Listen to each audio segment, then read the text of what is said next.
શ્રી અમરીશ મહારાજનો જન્મ થયો. અમરીશ મહારાજે દ્વાદશી વ્રત કર્યા, એટલે એકાદશી ખરી પણ બારસ સાથે નહીં. દધારત દ્વાદશી વ્રતમ, અને એકાદશીનું મહત્વ શું છે એમણે બતાવ્યું. પ્રિયજનો, આપણે એટલે કે દરેકે દરેક સનાતની હિન્દુઓએ એકાદશી કરવી જોઈએ, કરવી જ જોઈએ અને કરવી જ જોઈએ. કઈ તકલીફ નથી ને એકાદશી કરવામાં. તમે જગતનો કોઈ પણ ધર્મ લાવો, કયા ધર્મની અંદર ઉપવાસની પ્રક્રિયા નથી?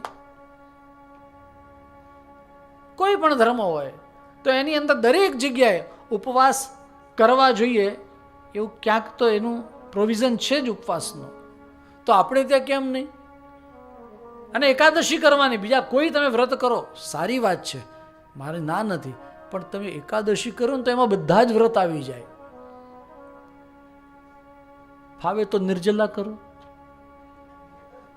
ન ફાવે તો જલ લેવાની છૂટ સંધ્યાકાળ પછી સાંજ સુધી. તમે એકવાર ટ્રાય તો કરો, ટ્રાય તો કરો.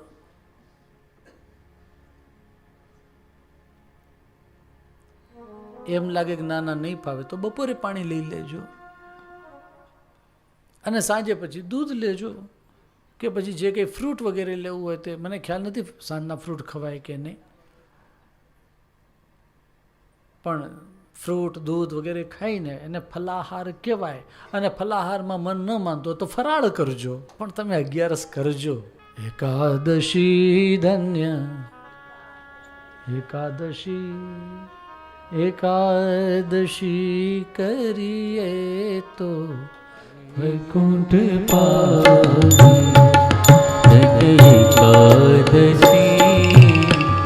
એકાદશી કરીએ તો વૈકુંઠ પાવીએ.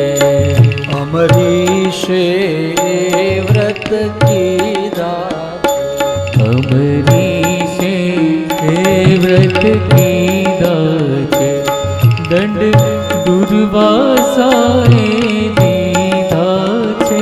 દંડ દુર્વાસાને દીધા છે. એકાદશી એકાદશી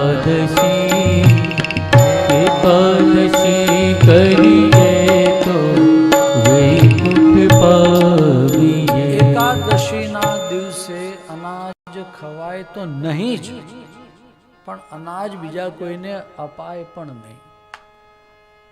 અન્ન ખાવાવાળો પણ પાપનો ભાગીદાર, અને અન્ન બીજાને તમે આપો, ખવડાવો તો પણ તમે પાપના ભાગીદાર બનો છો. એટલે એકાદશીને અત્યંત નિષ્ઠાપૂર્વક કોઈ પણ સનાતની હિન્દુ હોય એણે કરવી જોઈએ. બોલે આપણે વૈષ્ણવ, અરે વૈષ્ણવોએ વૈષ્ણવી કરવી અને શૈવોએ આગળની કરવી, તમે જે કરવી હોય તે કરો. હું તો કહું બંને પાછળની જ કરવી જોઈએ, દ્વાદશીવાળી જ કરવી જોઈએ, પરંતુ કરવી જોઈએ.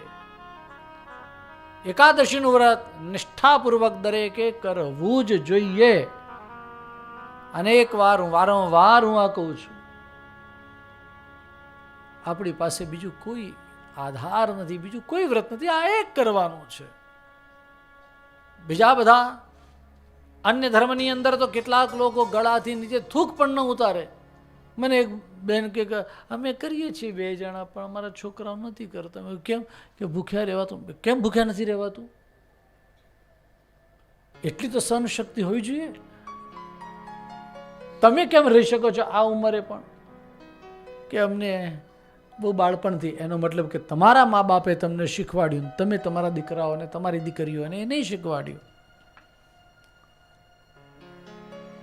ક્રિશ્ચિયનિટીમાં લેન્ટન હોય, 40 દિવસ સુધી લોકો વ્રત કરે,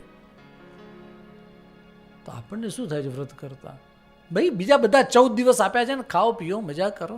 આ 1 દિવસ ઉપવાસ કરવાનો છે, એની માટે ફરાળી ઈડલી, ફરાળી ઢોસા, ફરાળી પીઝા. હમણાં એવું મેં સાંભળ્યું, ખરેખર ફરાળી પીઝા. ફરાળી પાઉં નથી આવતા ને? આવે છે. મિસળ આવે છે.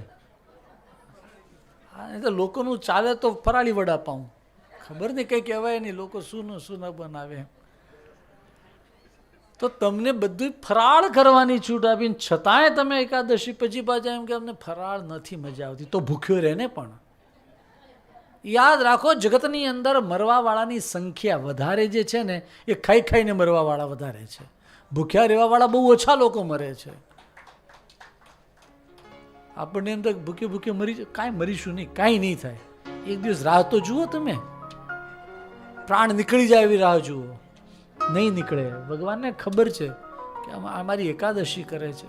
દુર્વાસા એની સામે આવ્યા, એનો પ્રાણ લેવા આવ્યા અમરીશનો, તો ભગવાનનું ચક્ર આવી અમરીશનું રક્ષણ એણે કર્યું. પેલી કૃત્યાને મારી નાખીને દુર્વાસાની પાછળ પડ્યું આ ચક્ર. એને શિવલોકમાં, બ્રહ્મલોકમાં કે વિષ્ણુ લોકમાં પણ શરણ ના મળ્યું. ભગવાને કહ્યું કે ભાઈ હું નહીં બચાવી શકું. દુર્વાસા ઋષિ કે પણ હું શું કરું, હવે ક્યાં જાઉં, મને ખબર નથી, હું એ બધું કંઈ તમને, મારી પાસે કોઈ ઓપ્શન નથી. અરે પણ પ્રભુ મને બચાવો.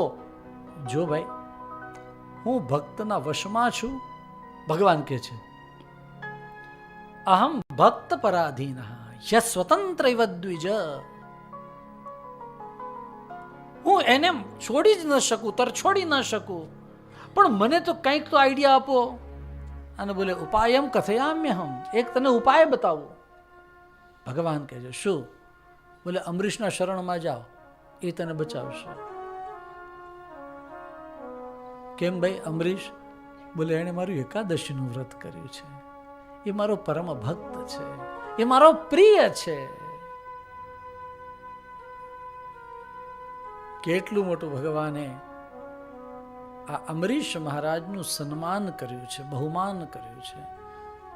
દુર્વાસા ઋષિ આવ્યા અને દંડવત પ્રણામ કરવા લાગ્યા. અમરીશ મહારાજ કહે અરે મહારાજ, આપ ભૂદેવ છો, આપ તપસ્વી છો, હું આપને પ્રણામ કરું છું. એમને ઉપાડ્યા, વંદન કર્યા.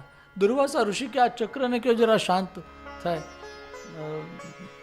અમરીશ મહારાજ કે રિમોટ તો ઘરે રહી ગયું,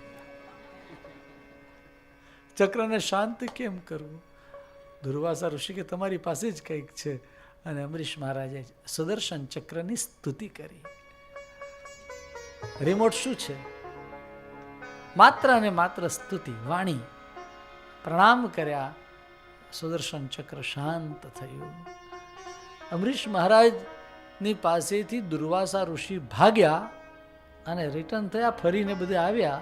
1 વર્ષ થયું છે, પણ 1 વર્ષ સુધી અમરીશ મહારાજે અન્નનો કોળિયો પોતાના ગળેથી નીચે નથી ઉતાર્યો.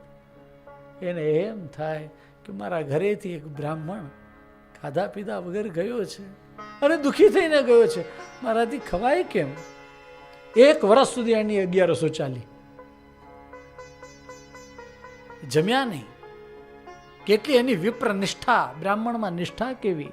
એમને ભગવાન થોડી એની ઉપર આમ પ્રસન્ન થઈ જાય છે.